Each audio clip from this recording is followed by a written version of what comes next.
right?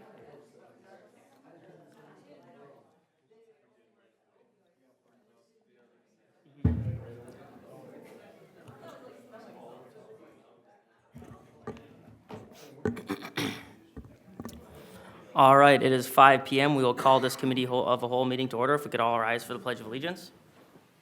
I pledge allegiance to the flag of the United States of America and to the republic for which it stands, one nation, under God, indivisible, with liberty and justice for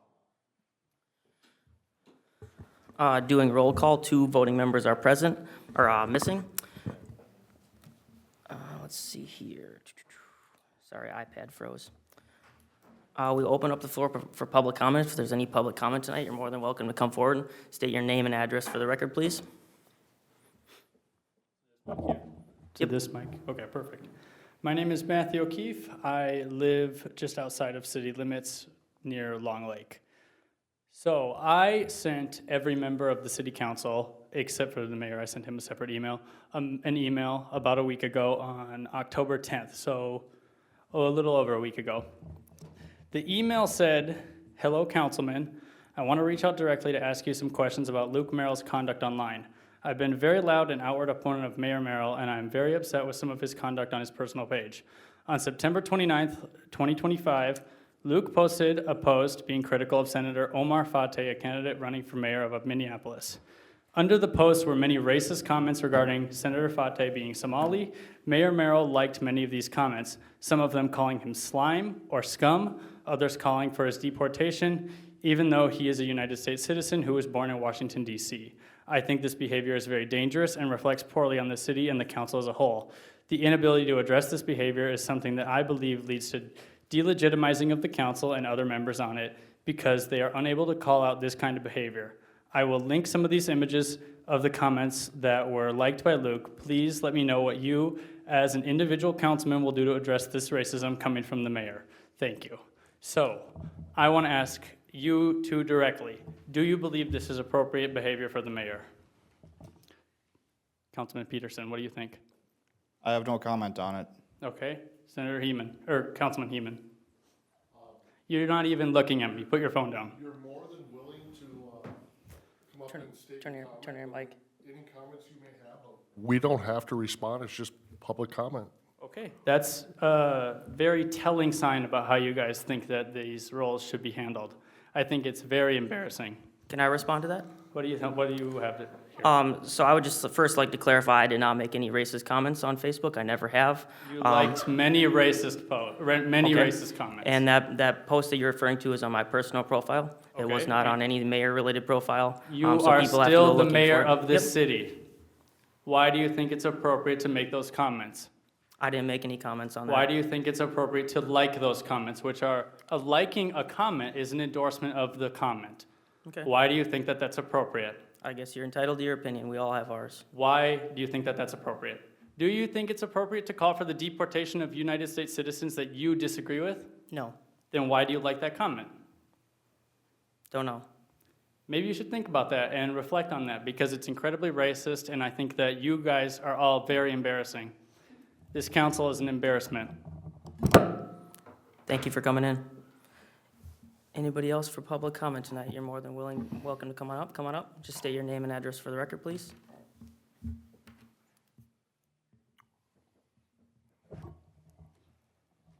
Good evening. My name is Katie Heinrichs. I live at 41 Buckskin Boulevard, Southeast Isani. I wear a few different hats in this community. I've lived here for nearly 20 years. I'm a parent of a Cambridge Isani High School student who is joining me today. I also manage a business just down the road with 20 plus employees year-round. I'm active in our local chamber. I volunteer for her sports. She's played just about every single one of them in every building that this district offers. I have a couple points that I want to make here.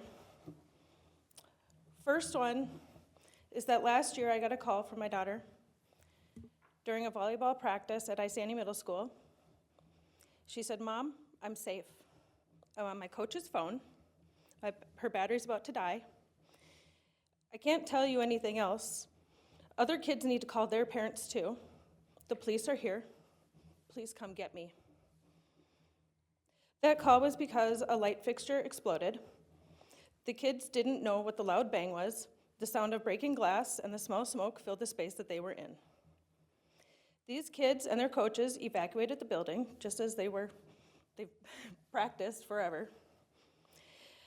Frantically ran to safety through the dark in sub-zero temps, wearing nothing but their volleyball uniforms. They were just middle schoolers when this happened. That's what aging infrastructure looks like. And if anyone needs a reason to vote yes on the referendum, that was mine. That's why I voted yes twice today. We are beyond preventative maintenance. I know preventative maintenance. I run a large building with many rooms, a lot of use, lots of facilities. I know what preventative maintenance looks like. I know when things can't be fixed either. We're at a point now where upgrades are needed. Otherwise, more parents will be getting the same calls that I got and the rest of the parents got when the facilities that they're currently in fail around them too. That was the scariest moment of my life. Nothing will top that. This morning, this is my second point. This morning, I was made aware that my comment on a response to you, Luke, was not visible anymore on the City of Isani page.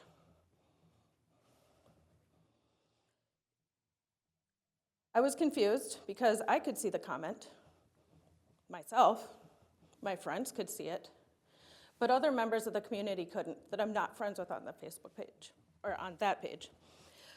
As of about 2:30 this afternoon, likes started coming through again from people who I'm not friends with, meaning it had been re-uploaded, altered, no longer hidden.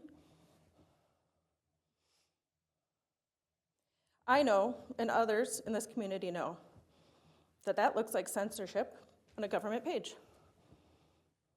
I'm not accusing or pointing fingers, because I don't really know what happened. I do know what it looked like. I know that it's illegal to do that, and I hope that that's not what's happening. I'm not the only one who had comments hidden either.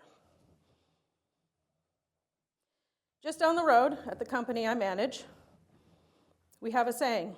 It's a principle that we live by. It hangs in my back office. Exceed the expectations of those we serve. I highly recommend that the City Council and you, Mr. Mayor, adopt the same principle. Start exceeding the expectations of those you serve. Thank you for your time. Would you like a response to your second point? Would you like a response to your second point? Sure. None of us have the ability to access that. None of us. I don't like Facebook, but I've had that happen with just routine stuff where it says True. responses, but then I can't see it. And once I go to all comments, might be able to see it then, might not, but we don't have the ability to control any of that. No. So who does? Go ahead, Ms. Wood. Thank you, Mayor, Council, if I may speak on behalf of that. Yeah. Jaden's looking for it now, but we are unaware of why sometimes Facebook is filtering out in comments, and we do go through and unhide comments that have been hidden. We do have a list of profanity words that do hide comments. We believe, and she's looking for yours, if yours had a word It's the that. last one. It's not a. It's a long one. It's a long one. Was that the one? It wasn't necessarily, it wasn't a profanity that you used, but it must have been a word that somehow got filtered out, but we unhid it for that reason, and there was another comment that had the same issue. Roughly 7 or so, maybe, that were hidden? Okay. Oh. How often do you look through the thread? When it's, it's pretty heated. There's a lot of comments and opinions right now. A lot At least going on. once a day, at least once a day. But Do you, beginning of the day, lunchtime, evening? there's Can I no specific request that time. it's looked over more than just once a day? Especially when we have something, like this going on.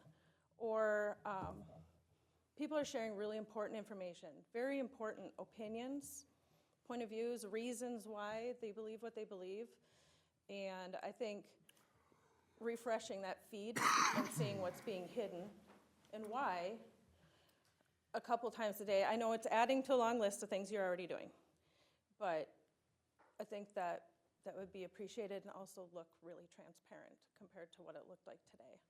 I think that we still could miss them if we're not checking it all the time through the day. So I'm not sure if that would be feasible with staff time. If we're directed to do so by council by policy, we would. But perhaps a better way is to address, maybe we don't want to have any comments filtered for certain words, because maybe it's, Yeah, I don't know how Facebook does what they do. A word that we think maybe was used is maybe why it was pulled out, but that wasn't in our word. So I'm not quite sure how I'm Facebook does pretty that. proficient in social media and run several pages and create content. I would dive deeper into it. When you approve posts or unhide them, let us know, hey, updated feed, 7 more added. You know, just let us know when things are under this kind of a climate, because the wrong person could be very upset and assume you're censoring things. Well, and we don't like it either, and we don't know why it happens, because we had some last, is actually Ms. Davidson's comment, that was being hidden, and there was nothing in there that would make it to be hidden, Right. so we don't know why it did that. During the evening, I unhid it. Yeah, But we Yeah. don't sit on social media throughout the whole day, but I I know. totally get the concern. yeah. I mean, it's part of the responsibility of having a social media page ran by the city with, you know, mayor responding on it, which I have a question. I noticed in that thread, you are responding from your personal page on an official page. Then when you responded to me, like the third time, you responded under your mayor page.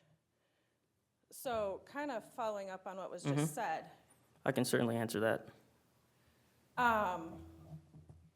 is it, I mean, it looks sloppy, I'll be honest. Sure. If I started running my Facebook page for my business under me, that'd be weird. I'll answer that for you real quick. So I actually noticed the same issue with some comments would show up if I was on my personal page versus my private, or versus the mayor page. But I want to try and respond to everybody because I think communication is important. Some comments I can only see from my mayor page, some comments I can only see from my personal page. I don't know if that's maybe related to the same issue. Yeah, it's 'cause No, you're it's outside of that. blocking It's outside of that. It's outside of that one. But we do have something on our agenda to address potentially media archiving and trying to keep a better track of these comments, because I've noticed some of these issues too. So that is on the agenda for tonight. We'll be talking about that a little bit. I don't like it either. I see a lot of glitches in the community groups, people's personal pages. Facebook has been very glitchy, and I don't think it's any of our fault up here, but we'll try to do the best we can. It's not glitchy for me, though. It's not glitchy for a lot of us. Okay. It's not glitchy on my business page. So, the rest of my question, though, is, if you are using your personal page to be responding to people, and then your official page to be responding to people, doesn't that make your personal page an official page? It depends on the content of the comment. I think the laws are pretty spelled out on that, because that's been a major issue, kind of nationwide, top to bottom. There was a report filed, and a judge found that I was not breaking the rules. So if you'd like to see that, I'd be happy to send that to you. It was just litigated or it was late last week, so I have that document if you'd like to see it. I've been working to try and be more clean with that, but like I said, if I can't see a comment and I think people need to know the information, I try to respond any way I can, so. All right, yeah, if you could send that to me. Okay. Thank you for coming in, I appreciate it. Anybody else for public comment? Coming up, and just state your name and address for the record, please. Yes. My name is Robert Stone Jr., and I live in Isani, Minnesota. I'm actually a proud, patriotic U.S. American that was born right in Cambridge, Minnesota, raised in Isani my whole life. And I was in this area until I was 27 when I ventured off to see more of our beautiful country, Las Vegas, Fargo, St. Louis, Missouri, the Quad Cities in Iowa, and California for a bit. But I've always been proud of my small town heritage. And I've been very proud of the school district I come from. And I want to share a little bit about how much love I have for Cambridge-Isani schools with all of you tonight. When I was in what is now called the primary school, it was elementary school back in the day when I was there. I graduated in 2005, if you want to do some math. And, you know, I was a well-behaved student that did really good on my homework. You know, back then you got V's instead of A's. So I was a straight V student. But my brother wasn't. My younger brother was the opposite. He didn't pay attention. They put him on Ritalin. And he had to go into the, I don't know, it's a special education classroom or something like that. But the fact that that special education classroom existed is a testament to the Cambridge-Isani School District and their passion for their students and their success. They also found out that when we were younger, my dad was an alcoholic, but he has been sober for 29 years. Way to go, Dad. But that's really hard on a young person. I'm pretty sure that there are plenty of people in this room that know what I'm talking about. And the school knew that. And they created a special little group for us. There was other students in there, and we watched this really weird video, it was cartoon, and this tornado comes out of the bottle, and it makes your parents dizzy, and what have you. And I still remember that, but what I really remember is that the school was there for me. They saw through the mask and made sure that we were okay. And it doesn't even stop there. It continues on into middle school and high school, where my life took a different turn in high school. I went from a straight A student to an ALC student. You know, I won't bore you all with the details, but I had some personal struggles at home, and I had some personal struggles with my religion thanks to people and their opinions on what God thinks. And it was a very hard time for me. And the teachers at the high school were all there for me, especially the school nurse, Jane Zern, who is still a friend of mine today, a dear friend of mine. And I could go to her office whenever I needed and talk to her, and she'd listen. She'd offer love and light. That's what she always likes to talk about. I was also an athlete. I was in sports all year round, soccer for so many years. I actually played on Coach Judge Dean's team for many years. And I became a swimmer because my mom was a bus driver in this town. She drove the Whiskey Road route. Bus number 24, she was the first driver to drive that bus that's still on the road.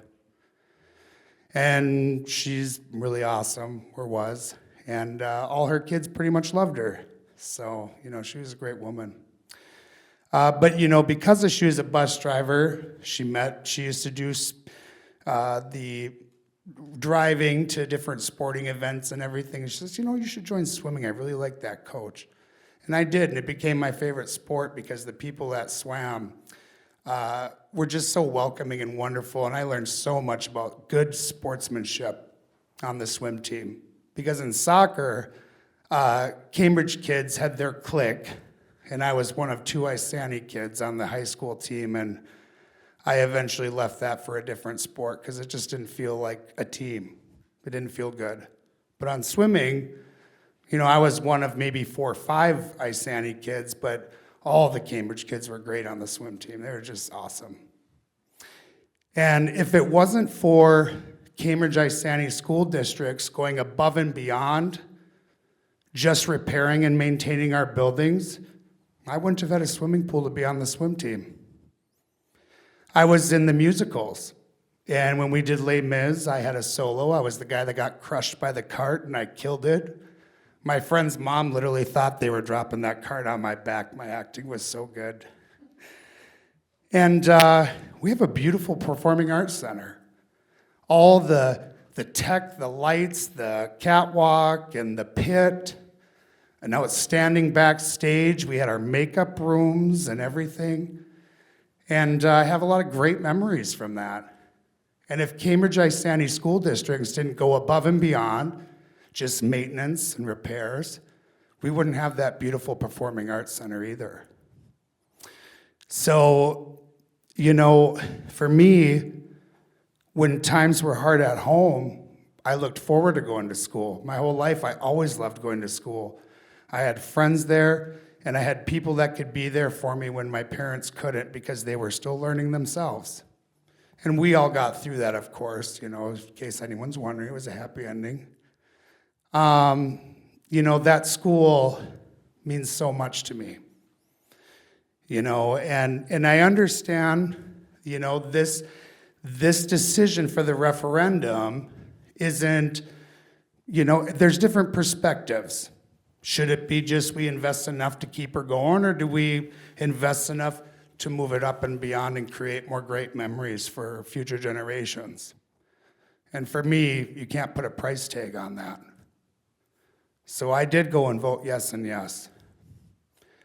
And I hope other people do too, because Cambridge Isani School District will be there for your children too. Thank you all very much. Thank you for coming in. I appreciate the story. Anybody else? Come on up.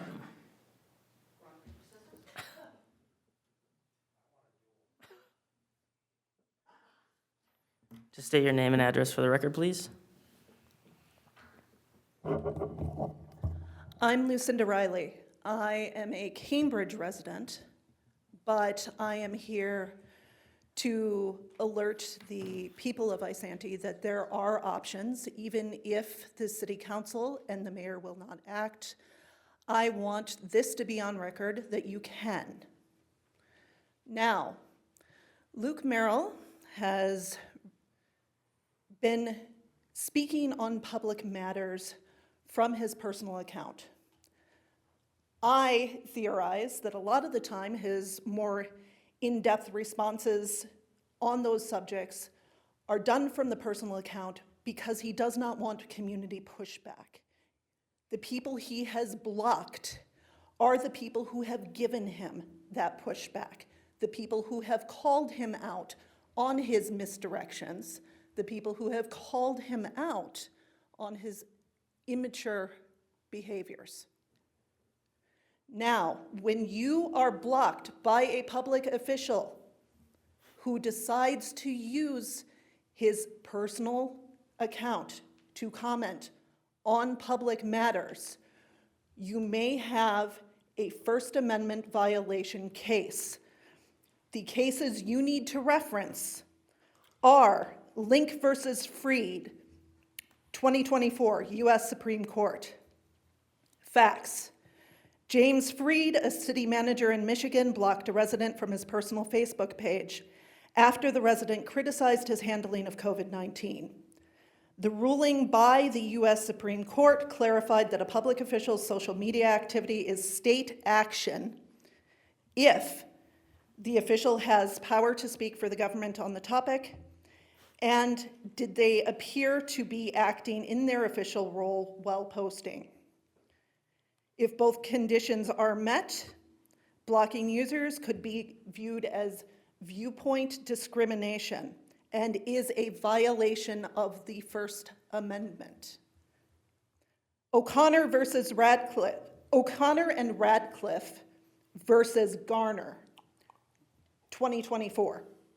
Once again, U.S. Supreme Court. Facts.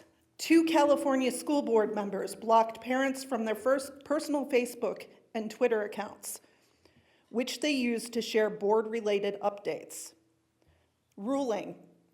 The court found that if the officials were acting in their official capacity, blocking users could be unconstitutional. Davidson versus Randall, 2019, U.S. Court of Appeals. Fourth Circuit. Facts. A Loudoun County, Virginia official blocked a constituent from her Facebook page used for official announcements. Ruling. The court held that the page was a public forum and blocking the user violated the First Amendment. Now, if anyone has been blocked by our illustrious mayor here and would like further information, I welcome you to contact me. I will give you all of the legal information I have, and I will give you contacts to follow through. Also, you claimed that you do not write racist things on Facebook. You personally blocked me, again, viewpoint discrimination. I have called you on your misdirections many a time, and I have corrected you on the behaviors that I would not accept from my preteen child. I know the exact moment you blocked me. The moment you blocked me was when a mother in our community asked if her BIPOC child would be safe from racism. She was looking to move here. She wanted to know if her kid would be bullied. You dug into that post deeper and deeper. You first said that the child would be looking for pity. I didn't say No, that. yes, you did. It is in writing, it is screen capped. Do not lie while you are sitting in that chair. Again, I would not accept that from my child. In that post, you further alienated the LGBT community. You blocked me when I called you out because you said that racist jokes were okay as long as the subject of the joke was not there to hear it. It's not the exact You wording. did say that. It's not the exact Do wording. not sit in that chair, interrupt, and lie. I have the screenshot. Okay. You said it. And you blocked me because I said that meant that you were not only racist, but you were chicken shit as well. And I still stand by that. Now, if you are going to be using your personal account to speak on matters such as this school board referendum, which by calling everyone here, you just made an official Isanti County city business that you are commenting on from your official position. Everyone you have blocked on your personal account who cannot respond to you has had their First Amendment violated. Anyone who wants more information, find me. Thank you for coming. Mayor, do you mind if I Yeah. say something? In response to the earlier public comment, I was just going through our Facebook Meta suite here, and I did realize that there was a toggle on. We didn't put the toggle on. I'm going to toggle it off, but I do want to just make public record of it. There is a spot where you can put profanity in, which we have keywords of profanity in there. But this toggle says hide posts and comments with profanity. You can choose to hide posts and comments with profanity from your page. Facebook will hide most commonly reported offensive words and phrases. So they're picking and choosing. Hidden comments with these words remain visible to the public, visible to the person who wrote them and their friends. Everyone else, they're no longer visible. I'm going to toggle that off because we can't control what Facebook is doing. So I do want to apologize on behalf of the public that had that happen. That is guaranteed why that happened. So toggling it off now. Thank you. Okay. Thank you for the update. Anybody else tonight for public comment? Come on up and just state your name and address for the record, please. Cheryl Davidson, 512 Marion Street, Southwest Isani. First I want to ask, George, are you feeling okay? Hello, George? Sorry, I'm making notes here about the toggle being on Facebook. Okay, because while Robert was doing his speech, you were laying back, you were Well, kind of sleeping. You I'm know, just that's making your sure opinion. blood pressure's That's her okay. opinion, and I was sitting back and I could tell it was gonna be a long conversation, so I So sat back and laying back with relaxed. your eyes George. closed is acceptable. George. Really, if you're gonna George. accuse me of closing my eyes, okay? Dude, I got it on video, but whatever. Whatever. Anyways, just adding on to Lucinda pretty much nailed it on what I was coming up to talk about. But I'm just gonna read two things here. Occasional jokes, I've heard the term cracker just as much as towelhead or any of the other terms. Jokes aren't offensive if they're not voiced directly at someone they're referencing.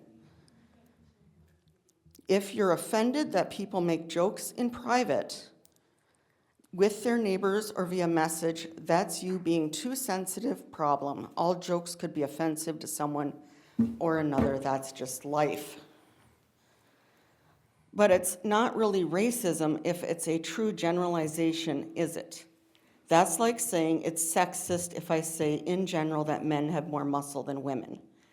It is a true generalization, LOL. It's the same thing. If stereotypes are believed because they are generally true, then what's the difference? You also posted on the city page about Juneteenth when someone complained there was too many holidays. Yeah, I kind of agree with you, but they would be calling us racist if we didn't. Is that a quote? That is a quote. It is on there. I have the screenshots.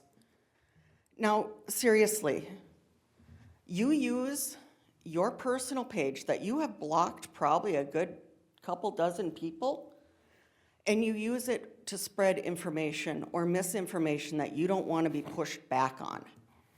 That is unacceptable. That is breaking First Amendment rights and many other things. It's rude, it's immature, and it really is beneath the station of mayor to be acting like this.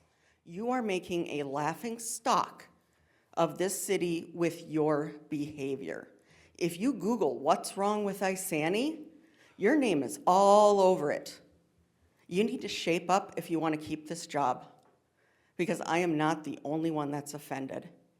And I'm offended with George because he never pays attention when people are talking if it's a topic he doesn't like. To the point of the last meeting, you walked out while someone was talking. If you needed to go that bad, then it should have been a recess. But you are just as bad. I mean, if you want people to respect you as leaders, you need to start acting like it, okay? Thank you. Thank you for coming. Anybody else for public comment tonight? Hearing none, we'll close the public comment, and we will go on to business items. The first order of business, I had on here, school referendum report. We did discuss at the previous city council meeting to hopefully have an open forum with the school. It was a consensus vote there to try and make something happen with either a regular scheduled meeting or whatever we could do. Reached out to the attorney, and he recommended we only do it in a regular meeting if we're going to do it, and have them come in and provide a report if they wish to. So we requested that they did that. They couldn't make it tonight because of the 6 p.m. school tour. So we understand that the schedule didn't work out, but we just tried to provide an open forum for people to discuss or hear information about the important referendum coming up. So I encourage everybody to get out and vote November 4th on that. It's an important decision for our community.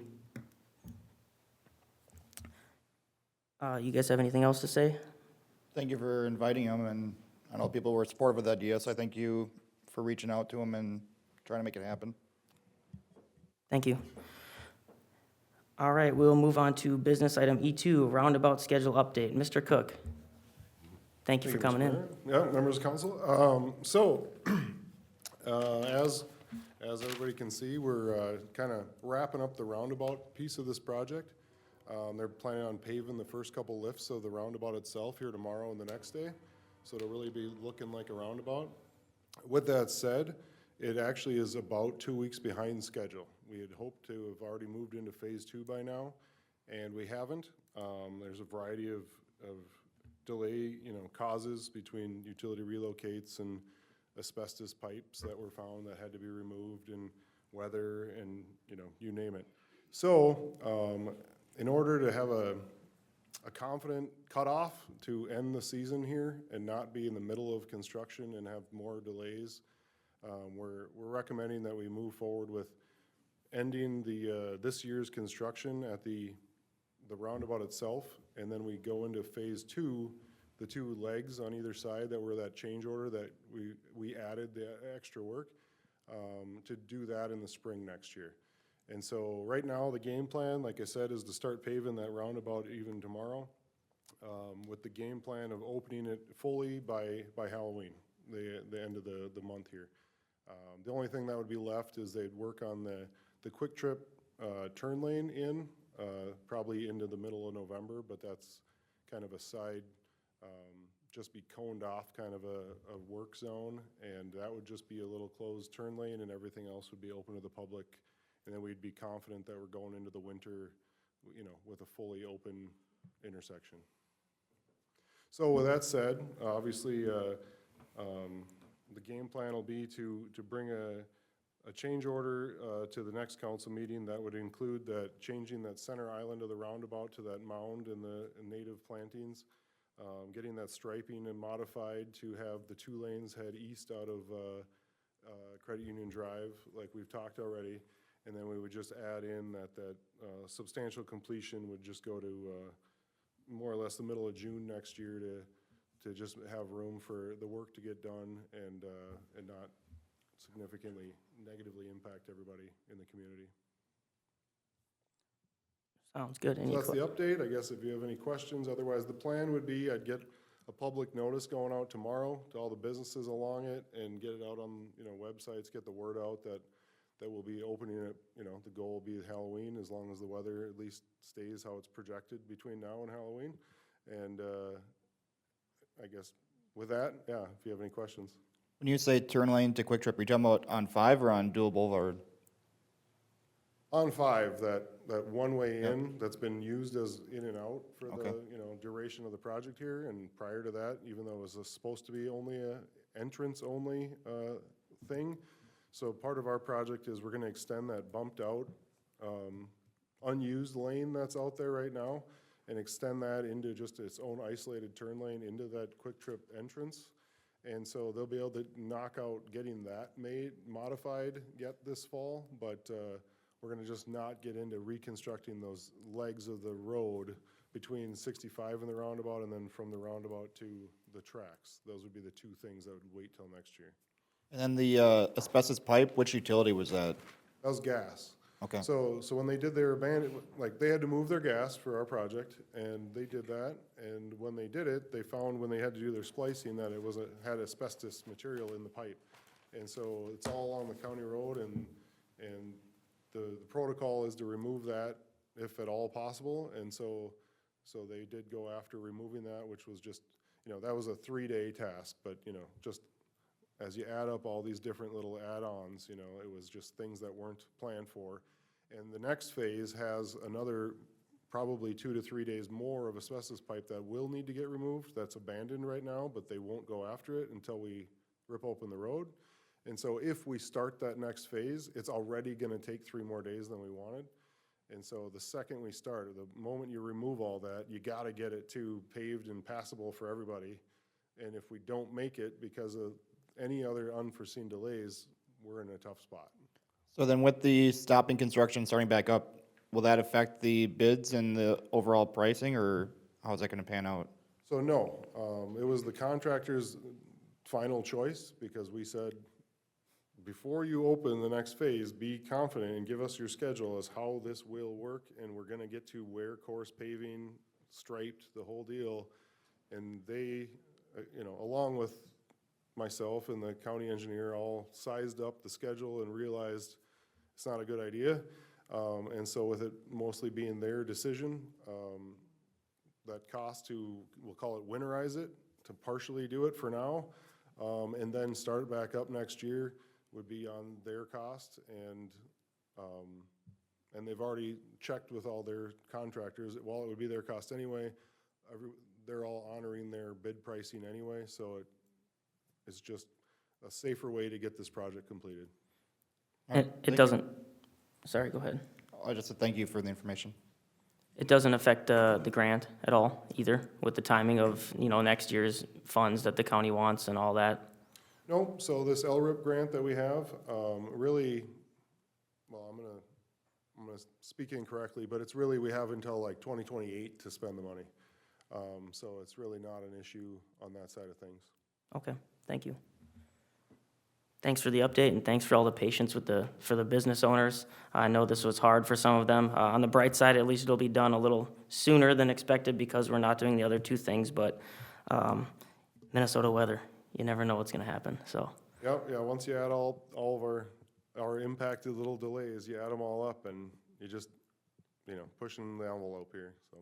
But it'll function 100% as it would. Just basically the pavement on top of the road isn't all gonna be new to the east and the west of the roundabout. All right, so the only thing that won't have been built is the median to the east of the Credit Union Drive. We were gonna modify that a little bit to extend it a little Yep. further so nobody can try and leave Quick Trip out that entrance only. So that's the only thing that won't be like physically built. That's in the game plan. That'll get built next year. But otherwise, we're gonna have the contractor grind off the pavement striping that's wrong now and paint the proper layout, so everything will be laid out how it's gonna be, and everybody will be able to use it normally. It'll just be, next year, we'll have to grind all that pavement right back off, but we're having them update that striping to fit, our new roundabout, because everybody needs to be able to drive it properly, or it's not safe, so. Sure. Sounds good. Any other questions? All right, thank you for the update. Next, we will go on to ash trees, continued discussion. Ms. Wood or Josh, who's taking this one? Mayor Jared's going to take this one. This will be me and Oh, Josh. Jared, okay, taking this perfect. one. So at a previous council meeting, the council directed staff to apply for the relief grant for just parks trees, not right-of-way ash trees that need to be removed. And we're just looking for further direction on if we don't get that grant, how we should plan for parks trees removal and policy for right-of-way tree removals. How many trees exactly was that? 400 and, Yes, 81 parks trees and I believe 81 park. 377 right-of-way trees. it's like 470 total, right? 477. Yeah. Oh, that's a hard discussion with Just only three of chip us. We chip away at the park ones, when, And with that grant, I don't remember, do we apply only for the right-of-way, or don't we only apply just for the park ones? Only for the parks, correct. Okay, so I don't know that it'd necessarily be advantageous to chip away at those if we're potentially gonna get a grant. When would you hear back on that grant? Be early 2026. Okay. I know we had talked about, I like the, voucher idea that we had discussed briefly last time, if a homeowner wants to take down this tree in the right of way, we'll give them a reimbursement up to a few $100, whatever we decide. Otherwise, I think people will take them down themselves, like some people would prefer to do the work in their yard themselves, so nobody's coming in and damaging their yard, but if they, wanna hire somebody or have other options, I guess. That was something that we had discussed. I don't know that we have a lot of other ideas at the moment. What do you guys think? yeah, that sounds about what we discussed last time.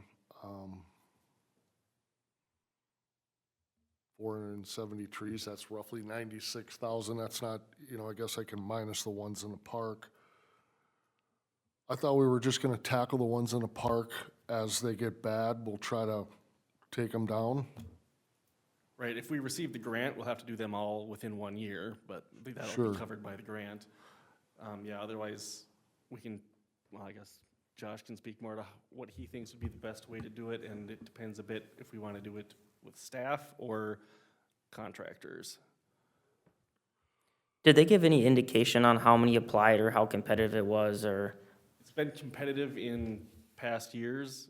It's open to all municipalities and some nonprofits in the state, and I believe it's 7.5 million total funds available, so that goes fast. Do they publish how many entered in, or is that just wait until I it? haven't seen that Okay. published. I guess maybe we, maybe wait on the grant, but I just don't know if we should plan a bunch of stuff, and then if the grant comes back and says, yeah, you guys are covered, then what Josh might have done for planning for, if you want to phase it, it might be just wasted time, unless maybe Josh, you want to pick out 10 trees to hit next year if we can, the first 10, and just wait and see, or what do you think's reasonable? Are you talking about just the park ones, right? Yeah, Because that's 81 of them. I mean, yeah, the park ones, I'm thinking about, I did some rough guessing. It's still gonna cost us probably $450 a tree if we replant them. Because if we get the grant, we gotta replant them. Right. So, but I mean, if we don't take the grant, then we just take them down. How many of those are like endangering sidewalks, parking lots, infrastructure versus just a tree in the middle of nowhere? I don't have that exact number. Some, I would say, I know there are some that are close to the park equipment and stuff, or park playgrounds and stuff, but then a lot of them may not be. I would say that anything that's endangering the playground equipment or parking lots or paths We're would trimming make. them anyways and stuff as we see any problem with them, just not taking the whole tree down. Did that survey include the park? I can't, Legacy Park, is that its name? The one That that's was north of, included in the survey, yeah. they did that whole park? They did every street and, well, they didn't do areas that aren't maintained, so deep into the woods or anything, but anywhere that's being mowed and maintained, they counted those trees. Okay. After hearing what he said about $450 to replant one tree, I think we're better off just taking those 81 out and planting as we want to, and maybe more strategically, because I don't know how strategic these 81 trees are, if they're just random trees. It's up to you guys. I mean, I don't think the decision has to be made tonight. We could wait for a full council and have more discussion on it. I know that the whole reason why this brought up, the gentleman who brought it up, I think it was for Princeton, they had come up with a plan, and the thing about it, I want to reach back out to him and see what they came up with, since it's not like they've already been down this and figured out how they were gonna address it, so they might have some good ideas to. It's Princeton, right? No, you talking about the resident that came in? Zimmerman. Zimmerman? Zimmerman, yep. Zimmerman. Okay. Yep. Have you talked to him at all, Josh? I have not. Okay. Yeah, I don't know where to go with this one. I think we should just wait on the grant on the park ones. You're not gonna wanna do anything this year necessarily. Are there any that are like really imminent, like that need to come down that you wouldn't wanna replant maybe? Or could you keep an eye out and see if there's ones that you think, well, we could just take those down and not replant a tree there? If we have one that's that bad, we're just gonna take it down. Okay, okay. Well, that's fair. Another item for the council to consider would be a policy on forcing right-of-way removals when necessary. There's gonna be some property owners who might have 3 or 4 right-of-way ash trees and multiple private ash trees. Those removals can get expensive fast, and if they are reluctant to do it and it's becoming a safety hazard, the city having some kind of policy to make sure those trees are removed as necessary would be a good idea. I would rather not take that hard of a stance, I think. Yeah, I believe right now in city code, it states that if there is a problematic tree, that the city can take it down and assess the property owner. So we may want to look at that chapter again. I know we had revised it a little bit over a year ago, but we may want to look at that again.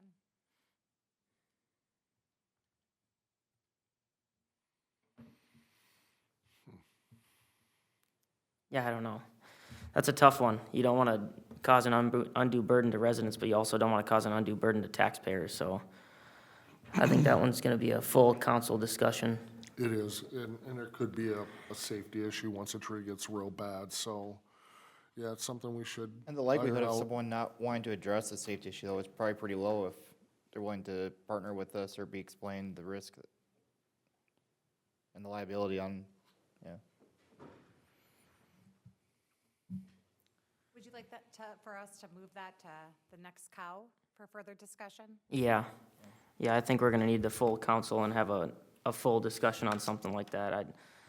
That's a really tough spot to be put in for everybody, so, Definitely is a lengthy conversation. yeah. All right. Josh, you have anything more to add? Do you need any direction before fall? I mean, you said you're just keeping an eye on the ones that really are bad on park property and, Yeah, I mean, we're keeping an eye on all our park property ones, so, unless you wanted me to reach out to the Zimmerman guy would be the only thing I heard you guys mention. Yeah, I think that'd be a good idea. Maybe you get some input or steer us in a better direction. Yeah, I can do that. and I think I'd sent you his number at one point. His name's Keith. I can send it to you again. Yeah, I don't think I ever got it. Okay, Maybe you send it to Matt? could have been, yeah, okay.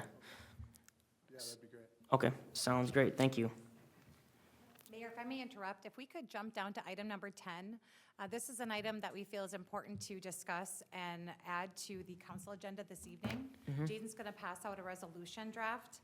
So as the city's social media presence continues to expand, this is what you touched on a moment ago, our accounts have become increasingly active and interactive.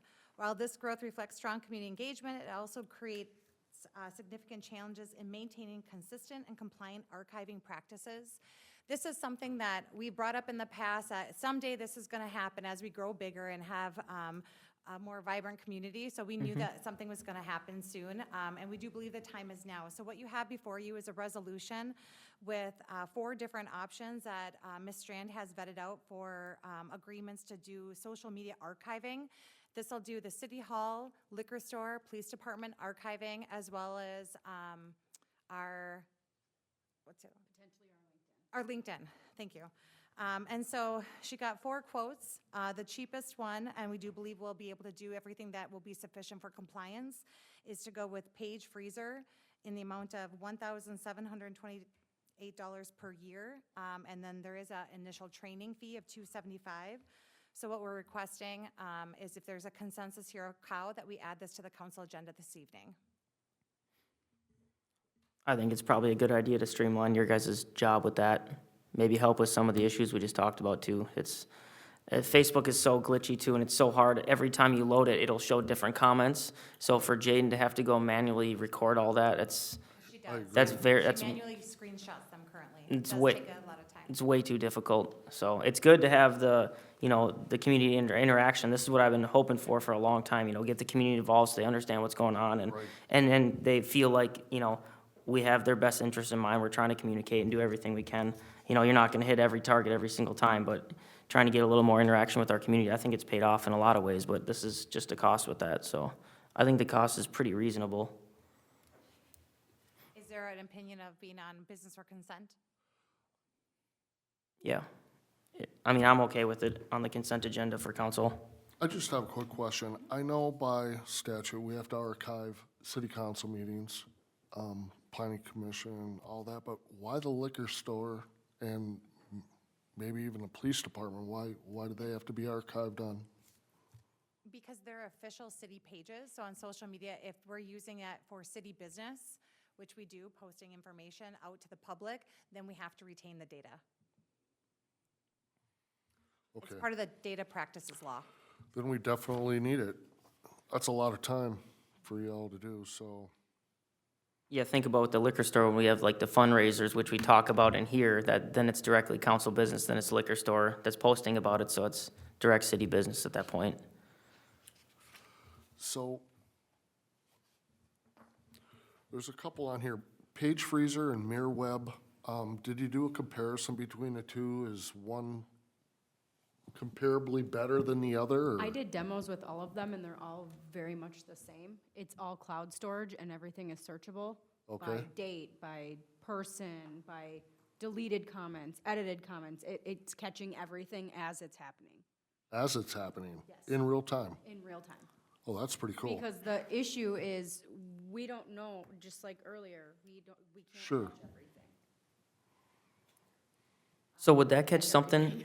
If Facebook were to censor a comment, would that catch it I believe it's immediately catching it, yes. before they censor it? Okay, Well, we've also toggled it off too, so no matter what, it Right. should be. Okay. I think Facebook is still extremely glitchy. Every time you reload it, you see different comments. I don't know what's going on with Facebook the last few months. It's been not very good, so, It's been that way for years. yeah. Nick? I am not a big fan of Facebook. I don't trust any of it. But with this, I want to put information available to the public and make them aware of it. But does it need to be commented on directly on the city stuff versus, I know there's a bunch of different community pages where people share and reshare the stuff and discuss it with groups there. So I mean, I don't know about if this is gonna stay at this rates or these are gonna continue or how much, if it continues to grow, I don't know how much effort it's worth versus putting it out there, people can read it, share it, discuss it with wherever they want to, but having to have all this moderation just seems, and all the archiving and preserving and, I understand you're, Councilmember, I could also bring up, I think it was before you were on council, it was a discussion point when we drafted the policy for social media for the city, and there was a pretty thorough discussion about whether comments should be allowed or not. Originally, when we started, there weren't comments. So you do have the ability to turn comments off on an official page, but you can't have some, on some items and not all, or some topics and not all. It has got to be an all or none. yeah. I don't think that's the look we want. I think we should be interacting with our community. Just someone today messaged me from Cambridge, and they asked why Cambridge doesn't interact, or none of their leaders interact with the posts on Facebook to provide information. And they appreciated that I did, and that some of us do. I think it's important that we interact with our community how they feel comfortable, whether that's a Facebook comment or a message or whatever. So that's been a big goal for me personally, is just to get social media and get people involved and understand what's going on in their community. And I think it just creates a better community. You're gonna have disagreements, you're gonna have political differences, all that stuff's gonna come out, but at least you're talking about it, so. With my understanding of it, like, if we have an issue that's put out, or a video that's put out, and you respond to it, I can't, and then George responds to it, I can't then respond to it, because now we have A quorum. right, online. So it's kind of whoever gets to it first, but like, we can't all put our opinions out there. So it kind of, whoever gets to it first, but just creates kind of a loaded situation as far as,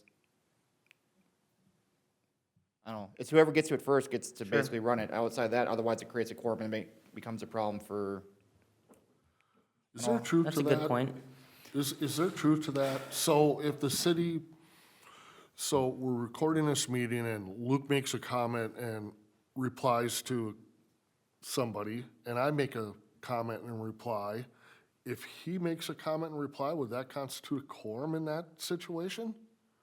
I'm not an attorney, but I would say, yes, I would err on the side of caution that you should not have three people commenting on the same issue, because if it is an issue that has been a topic of the community, therefore a city topic, now you have three people commenting on it, I would say that.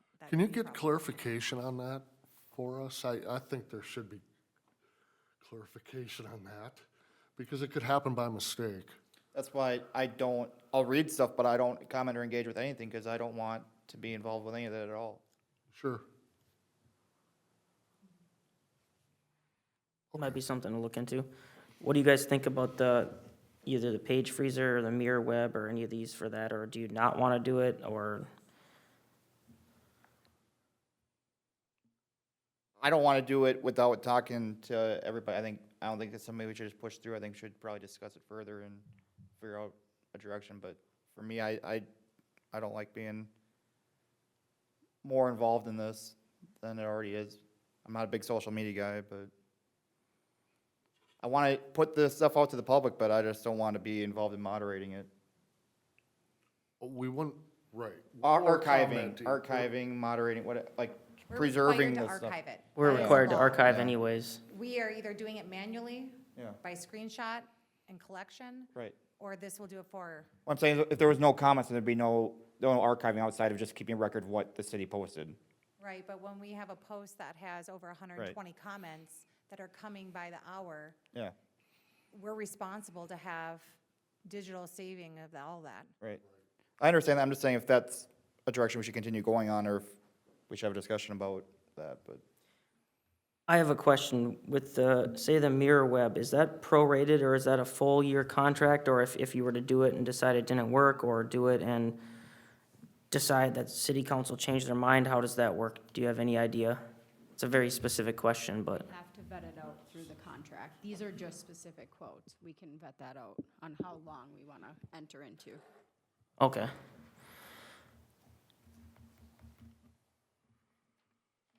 So we don't have a consensus, so we bring this to the next city council meeting? What are you thinking? I think we should go with just Jaden's time and just the cleanliness and to make sure it's all accurate. I think this is gonna be better for us.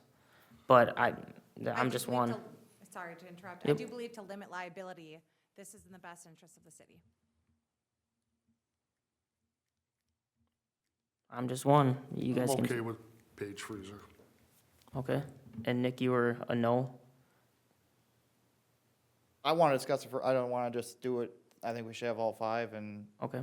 have a discussion and figure it out then. I understand that right now it's a problem, but I just don't know if it should continue to be a problem. I understand. So I just want to point out, not to try and change your mind, but one of our 6 goals, or 2 of our 6 goals, really, Facebook was number 3, Facebook polls and surveys, and then number 6 on the goal list was additional public communication and marketing. So that is something we've talked about a lot, and just, I think with the environment the way it is right now politically, I think you're just gonna have more comments. And I just don't wanna have Jaden manually screenshotting every hour for the rest of her life with it, you know?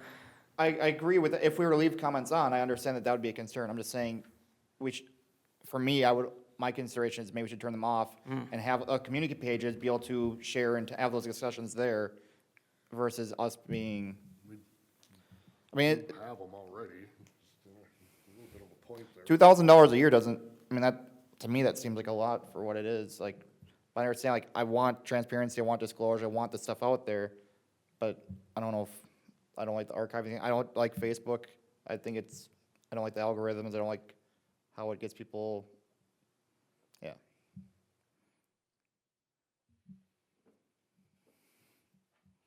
Well, what I can do, council, is we'll add it to the council agenda as a business item, and whether it moves forward or doesn't move forward or gets tabled, we'll let that be, and we can have a further discussion at the city council, please. That sounds good.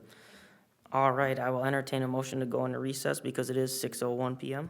Motion to recess? Second. Motion by Councilmember Peterson, second by Councilmember Heeman to go into recess. All in favor, say aye. Aye. Any opposed? Motion carries 3-0. We're in recess, and we'll pick this up after Planning Commission.